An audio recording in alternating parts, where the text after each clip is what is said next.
Hey guys, welcome back to the Faithful Farmer Momma. So here we are with part 2 of our half bathroom modern to vintage renovation.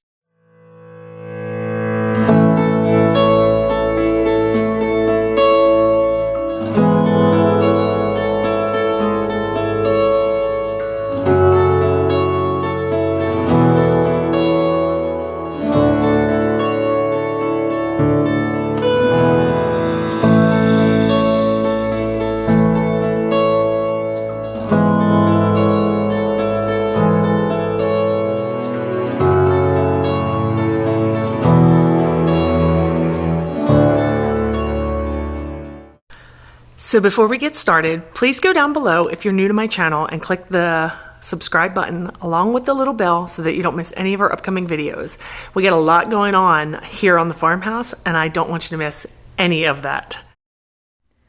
So hubby and I finished putting up all the wood on the walls. We used a nickel to actually space most of the wood. There were some spaces we had to kind of finagle to make it fit level, but it was pretty easy for the most part. We put glue in the back, nailed them into place in the studs, used a nickel to space them.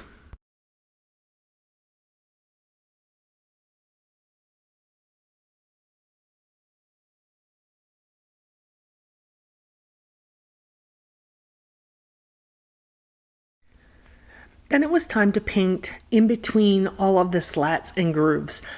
I painted the underside, but totally neglected to paint the top side. So I am taking a little paintbrush and going through and painting between all of the lines and slats so that they are full of paint and the natural wood won't show. Now that all the grooves have actually been primed with just a coat of white paint so that the paint actually went into those grooves and the natural wood color won't shine through once the walls are painted, I'm going to go in and actually fill in all of the holes.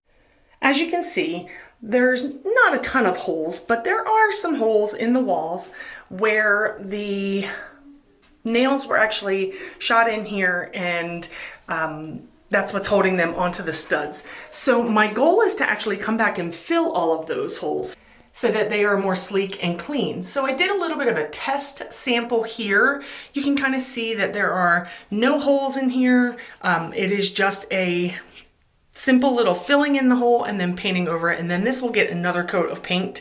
All the walls will get 2 coats of paint, maybe even 3. I'm just using a spackle here to fill in the walls.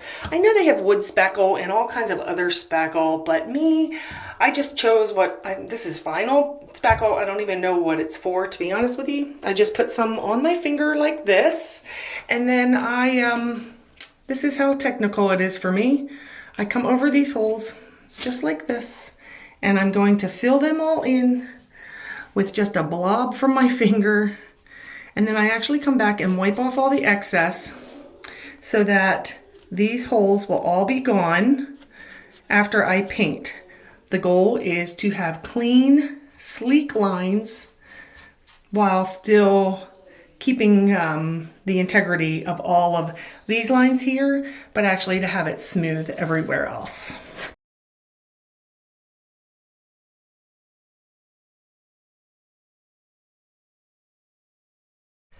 So today I'm going to actually start painting. I have filled in all of the holes in all of the walls here where the nails actually went over them with a 220 grit sandpaper, just lightly, just to get rid of some of the filler so that it looks nice and smooth.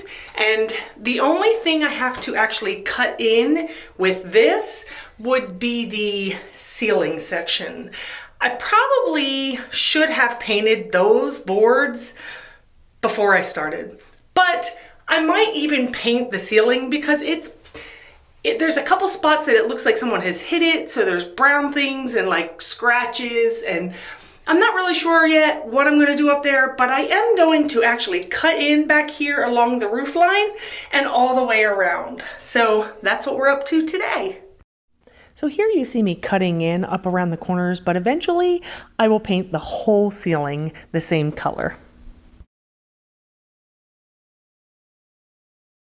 The other thing I've done is I've actually come around and painted around all of the fixtures, like the water that comes in, and also the water line to the commode, and also the plumbing.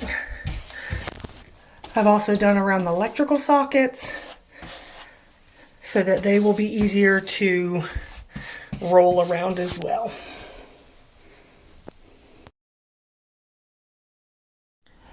So rolling the walls was pretty easy for the most part, just like rolling paint on any other wall.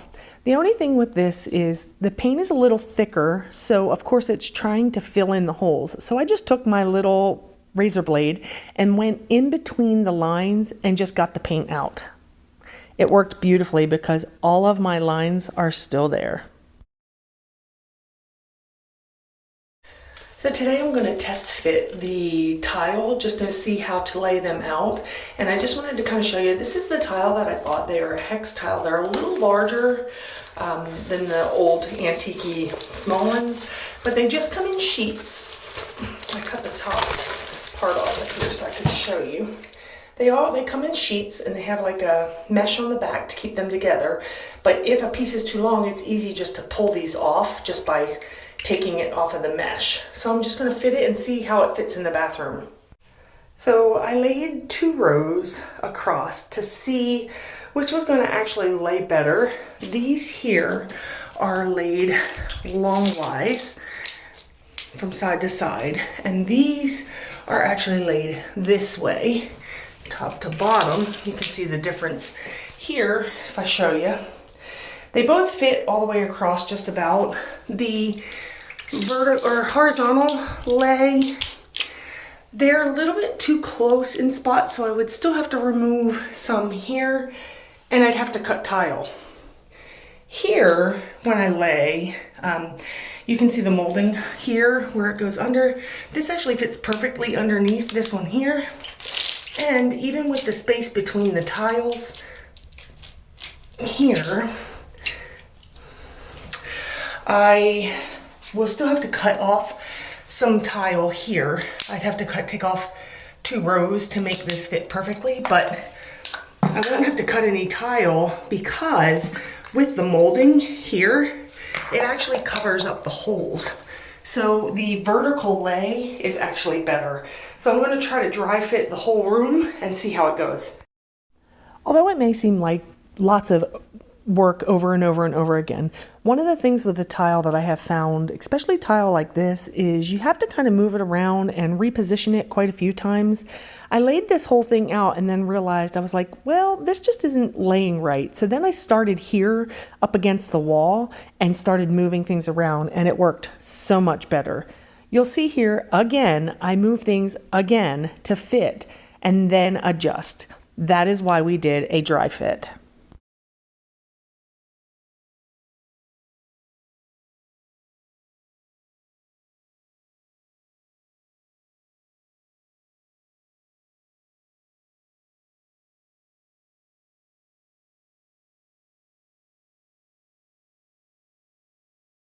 I will need to piece some tile and fill in these holes. So it seems that we bought way too much tile. I have 3 full boxes outside and a whole stack right here still that I'll have to use to piece all of this. But for the most part, the entire room is tiled. This is really the best way to lay it. Even if I will have to cut a couple tiles here, you can see where they're kind of sticking out there. And when I get the molding, which is right here, and put it here, you'll still be able to see the hole. So I will have to cut some tile in half, but it sure is better to do this little short wall with half tile than this big long wall with half tile.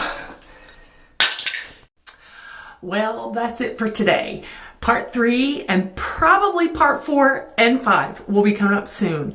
So right now we have painted walls, which look phenomenal, and we have a dry fit for the floor, and then we're going to start laying tile and re-putting this bathroom back together. I can't wait to see the finished product, as I'm sure neither can you. Thanks for being here, guys, and we'll catch you next time.